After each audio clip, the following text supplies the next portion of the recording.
When most people picture Christmas, they imagine lights, music, and comfort. But the word itself comes from Christ's Mass, the holy service for the birth of Christ. For most people in pre-modern Europe, that Mass landed in the coldest, hungriest stretch of the year, when night felt heavier than day. Before Christ's Mass became a festival of adverts and shop windows, winter in Europe was a survival test. Fields were bare, food stores were shrinking, diseases moved easily through cold, crowded homes. Families buried their dead more often in these months. People did not need horror stories. They lived close to the edge already. Long before Christmas was fixed in church calendars, many communities already treated midwinter as a dangerous border in the year. They lit fires, feasted if they could, and told stories about the dead walking and wild spirits racing across the sky in storms. The season was not just holy, it was risky. When Christianity spread and Christmas settled onto late December, it didn't erase older fears. In many places, it layered over them. The church bells rang and the hymns rose, but outside stone walls, people still spoke of ghosts on the roads and something unseen passing by when the wind howled around the eaves. In that world, the figure of Saint Nicholas becomes important. He is the holy man who brings gifts and blessing in early December. But in the folk imagination, he often doesn't walk alone.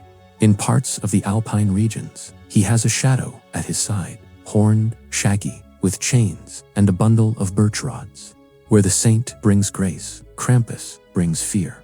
On the night before St. Nicholas Day, some towns still hold noisy Krampus runs. Adults dressed as this winter demon charge through the streets, rattling chains and chasing crowds. It looks like a horror festival, but it's tied to a Christian calendar date, a holy man rewarding the good and a monster punishing the others. A dark twin built right into the season of charity.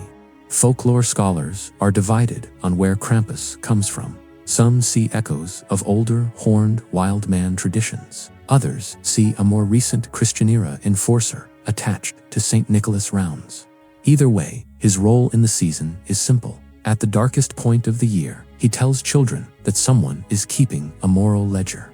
He is not the only enforcer haunting the edge of Christ's Mass. In parts of Germany, St. Nicholas is accompanied by rougher helpers. A figure called Ruprecht, or similar names, appears as a dark-robed man who questions children about prayers and behavior. The saint gives sweets. His helper brings the sack and the stick. Reward and punishment travel together from house to house. These figures are not just spooky decorations. They are moral tools built into seasonal ritual. At Christ's Mass, people celebrate the birth of a savior. In the same breath, children are told that if they fall short, someone with horns, soot, or a staff may come to the door. Mercy and fear sharing the same month. Further east in the stories, the holy season draws the attention of a different presence. In parts of the Alps and surrounding regions, people tell of a woman of midwinter. Sometimes she appears as a shining lady, sometimes as a terrifying crone. Her name is Perchta. She does not attend church. She inspects homes. Perchta is linked in many traditions to the 12 nights around Christmas. She is said to check whether spinning and housework were finished before the feast, and whether households kept rules and taboos.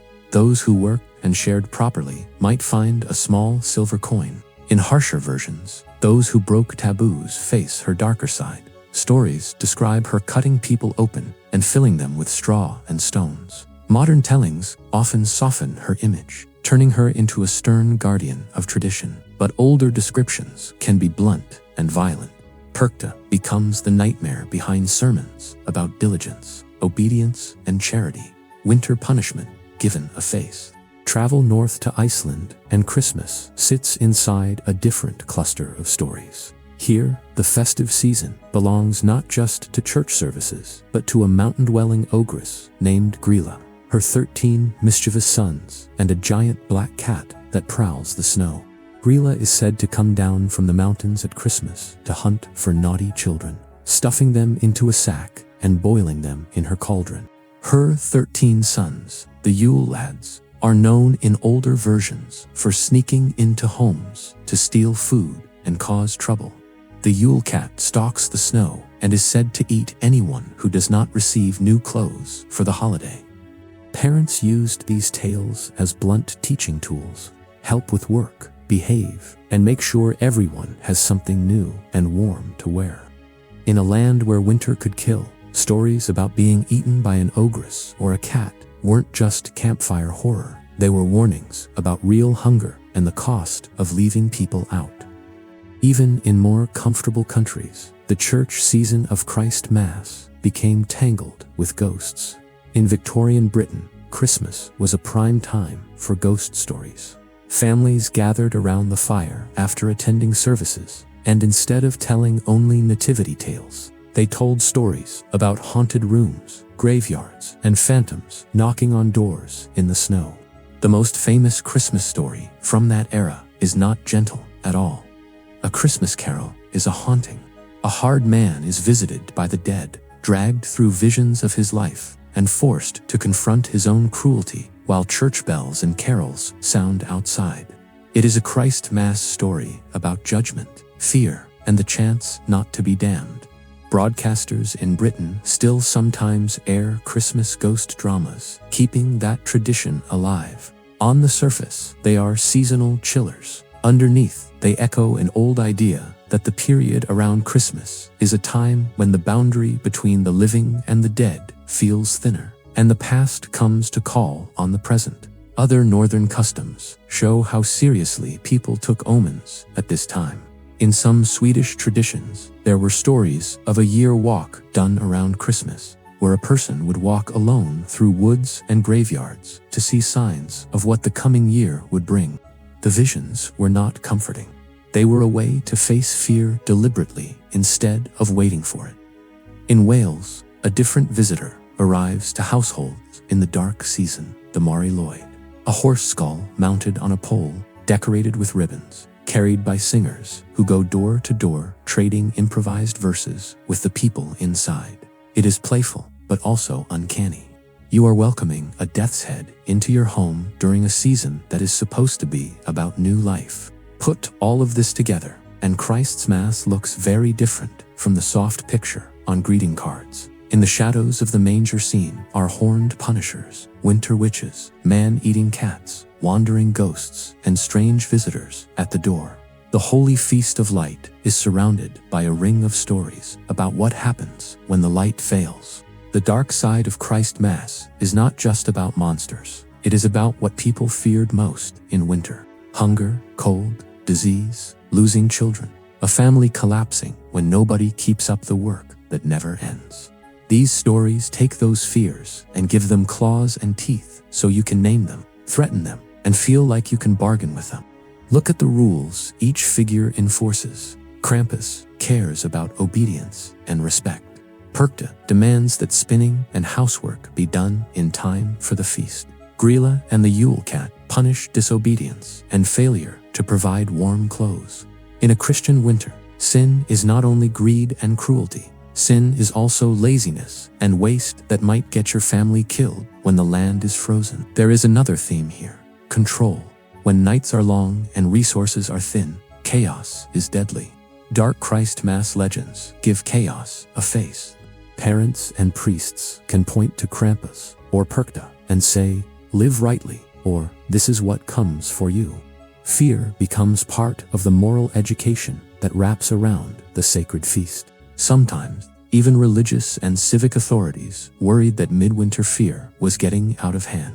In Iceland, later writers and officials are often described as discouraging the most frightening versions of these tales. And church voices in parts of the Alps criticized wild midwinter practices linked to figures like Perchta, trying to pull people back toward calmer Christmas devotion. Over time, as societies grew wealthier and technology brought warmth and light, the season softened. Christ Mass, in many places, turned into a general Christmas, more about family and commerce than survival. The old monsters were not erased. They were dressed up.